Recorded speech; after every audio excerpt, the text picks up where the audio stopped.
It wasn't easy either, y'all. It was not easy. It was tough. It's probably one of the toughest things to give up. But I had to make a decision, so I went to work. I didn't become a tattoo artist. I did whatever I could. So I started doing construction.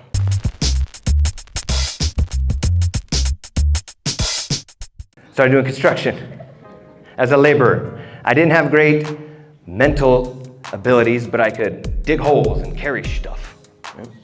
But when you make a choice, I don't know what you believe in, God, universe, whatever. When you put it out in the cosmos, the universe will conspire with you. Because guess what? Guess who I met on a job site?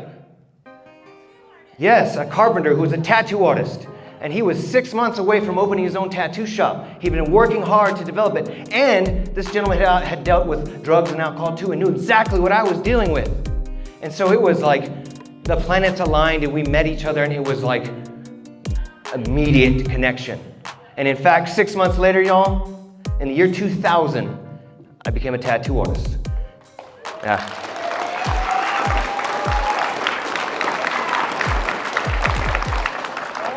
Now, that was 4 years of failing to get into tattooing. And trust me, that's not where the failing stopped. I mean, there's tons of failing when you get into tattooing's hard. And y'all are too young. Wait till you're old enough. But when you get old enough and you have a friend that's like, I'm learning to tat, man, can I practice on you? Don't do it. Don't do that.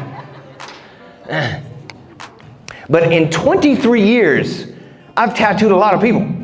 In fact, I've counted nearly 15,000 tattoos. Yeah, that's a lot of people I've touched. Professionally, appropriately. But that's also a lot of pain I've inflicted. And you guys realize when you're getting tattooed, it excites the fight or flight response. Your natural desire is to want to get away from it, or you want to fight. And, running away from a tattoo is going to end up, with a misspelled word or a cross-eyed portrait. And you don't want to fight us because we have a sharp tool in our hand. So you have to accept what's being inflicted to you. You have to accept that pain. And you have to trust us while you're doing it. This is a bond we build with our clients. It's a bond of acceptance and trust. And people open up to us. They're vulnerable. And they tell us things that they probably don't tell anyone else. I know there's a lot of teachers with tattoos. You guys, it's a great experience, right? You remember your tattoo artist. It's like no other. And I love talking. I'm one of those people that doesn't have a TV or electronics.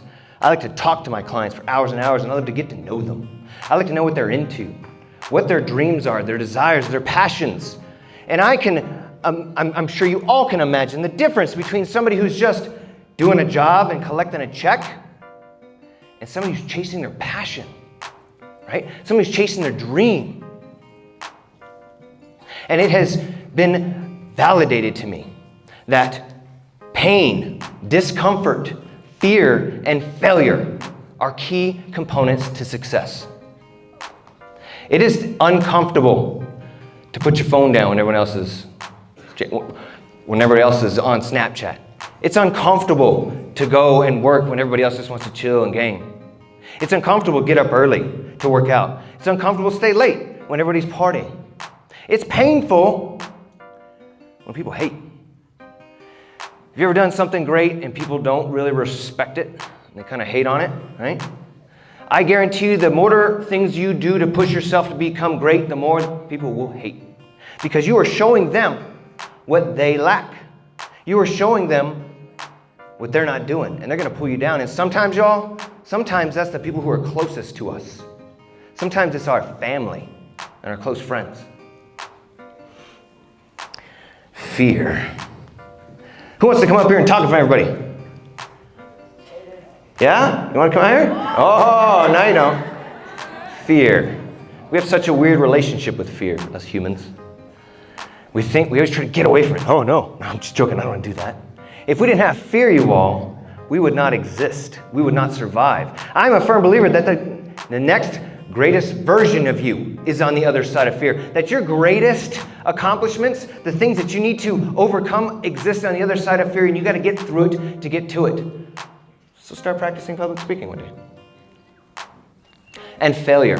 How many of you, when you were a baby, like just stood up and started walking? Like first try. Man, you guys are awesome. You're anomalies because no one else does. Right? We probably fell, 500 times. Eggs on our head and such.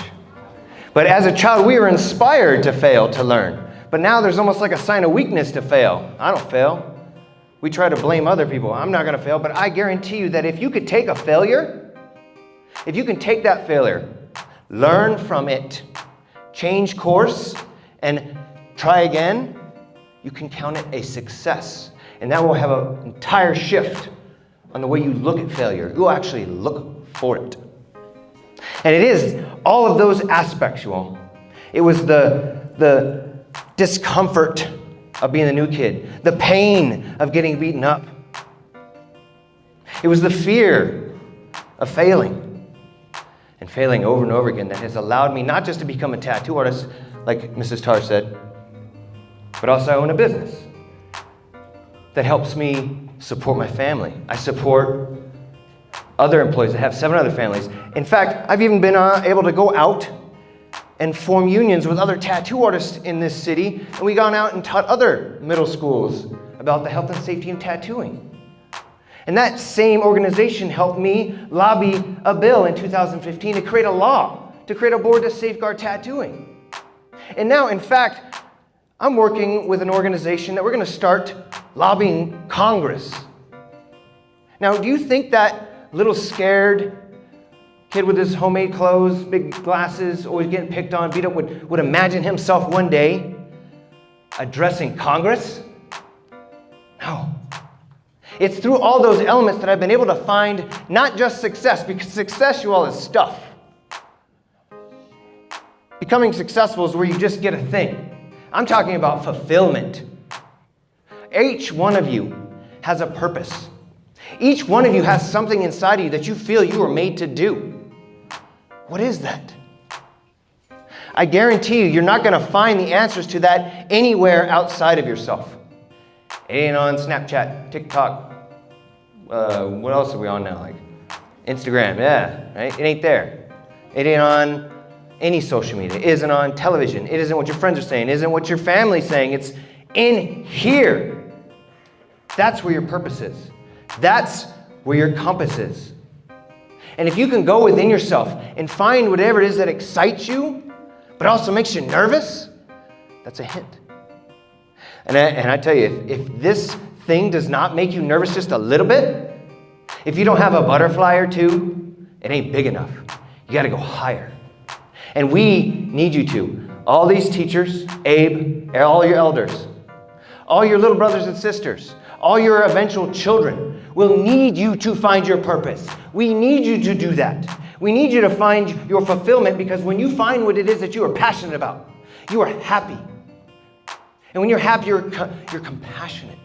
When you're fulfilled, you are innovative. You become a leader in your field. And God knows we need better leaders tomorrow, don't we? Dear God, we do. Yes. Now is an opportunity. Yes. Now is an opportunity for you guys to ask questions.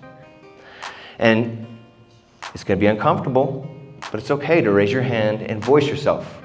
And the more that you do this, the easier it'll be. Now, I'm a tattoo artist. You can ask me questions about tattooing. You can ask me questions about anything else. Anyone? Sir? Would you agree with this, that on your journey to recovery from drugs, that not only the drugs you guys quit, you guys quit certain people? Thank you. Thank you, sir. Oh, yes. You are the sum of the 5 closest people you hang around. Listen to that. I'll say it again. You are the sum of the 5 people you hang around the most. And sometimes, like I said, it could be your family. Sometimes it could be your close friends that you've been with forever. But sometimes they're the most toxic for you. When I was quitting, as soon as I dropped, I went from snorting it to freebasing. As soon as I dropped that habit and quit drinking, my friends dropped me like a bad habit. They weren't around no more. I went from hanging out at my place with all my friends on a Friday night to just at home reading books on Friday night by myself. So yes, sometimes you have to take yourself completely out of that situation scenario. I had to get out of that house. I had to get away from those people. And I have several of their names tattooed on me. Why would I have their names tattooed on me? They're not around no more. I see his hands up there. Go ahead. Where or when? I got a tattoo like 3 weeks ago, one on my shoulder. You'd be surprised though, I don't get tattooed as often as you think because it's like a cook, right? You don't want to cook all day and then go home and cook again. So tattoo all day, you don't want to always do tattoos. Go ahead. Yeah, good question. For those of you who may one day aspire to be a tattoo artist, tattooing yourself is actually the first person you will ever tattoo. I'm a firm believer you cannot do unto others what you're not willing to do to yourself, right? So typically you start with your your thigh, and that's where you'll do your first initial lines and basic shading and such. So yes, tattooed my leg quite a bit, and no, I do not show it off. We'll go over here for a minute.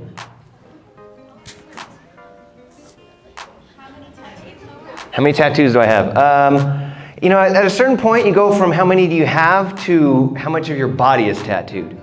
And right now, I mentioned my shoulder. I still have quite a bit of my back open, the back of my thighs and my butt cheeks. But pretty much the front of my body is tattooed.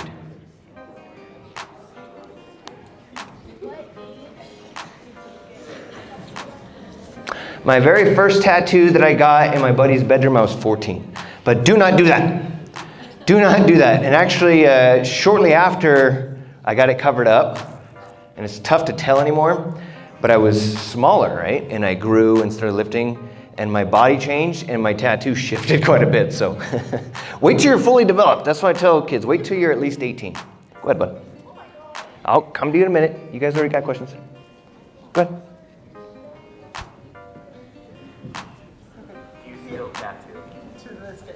Yes. Yes, actually, I have to go tattoo after this. Okay. What's up? On me or that I've done? On me, so that's easy. Tattoos are like a personal timeline. I can look at each and every tattoo and remember who I was and what I was doing at that point in my life, right? But the ones that I love the most are my wrists. They're my children's initials and birth dates. And it's very nice, but it also is so handy when you're filling out documents and you can't remember their birth date. Like, oh yeah. I've only done it a few times. Let's go over this thing. I'm sorry? That's a good question. No. Just like I don't regret drinking and drugging. I won't do it again. I don't ever condone it or say it's okay, but I learn from it. And some of my tattoos that maybe I don't appreciate the image anymore, I remember who I was when I got it done. And it's still one of those lessons that I've learned from. Why'd you get a tattoo on your head? Because my hair's thinning. It makes my hair look full, doesn't it? No, I've been wanting to get my head tattooed forever. I descend, good old Ancestry.com, I descend from Vikings, Celts. So I've always wanted to have a helmet of Celtic armor. And I served in the government, served on a board for the government for almost 10 years. And that was my gift to myself. When I retired from that, I was going to tattoo my head. And it makes my hair look fuller. Let's get one back in that corner and we'll come back over here. Sure, yeah, in the blue. What tattoo hurt the most? My feet. My feet hurt a lot. But everybody's a little subjective, right? I've done a lot of Muay Thai, so like my elbows and knees don't hurt. But I know that anywhere close to bone hurts a lot of people. If you get into a fighting stance, everything on the outside's tough. But if you open up, everything on the inside hurts a lot. You, in the Adidas shirt.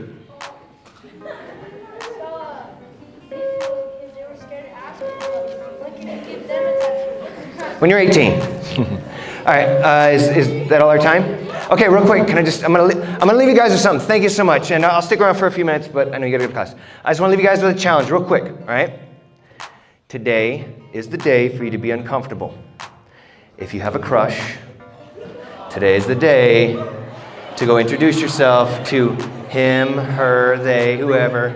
Let them know who they are. Oh yeah, put yourself in that discomfort.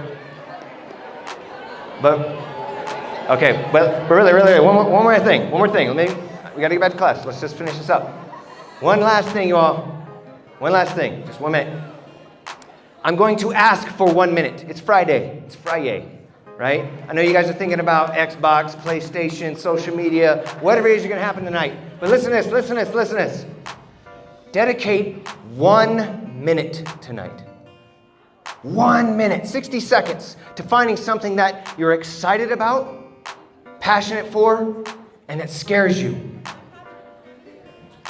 Do that today, and if you really find that, you won't have a problem doing it tomorrow, or the day after that, and the day after that. And that's all it takes, you guys, to find your passion and your dream is 1 minute a day. And you can spark that little spark into a flame. And if you fan that every day, you're gonna get a fire. And one day you're gonna find yourself being what you're supposed to be, feeling fulfilled in your life. And you're gonna remember that tattoo artist who came to your school one day and said, hey, pain, fear, discomfort, and failure is gonna lead to greatness. So today, give me 1 minute, talk to your crush, find your passion, and fail to be great, y'all. Thank you.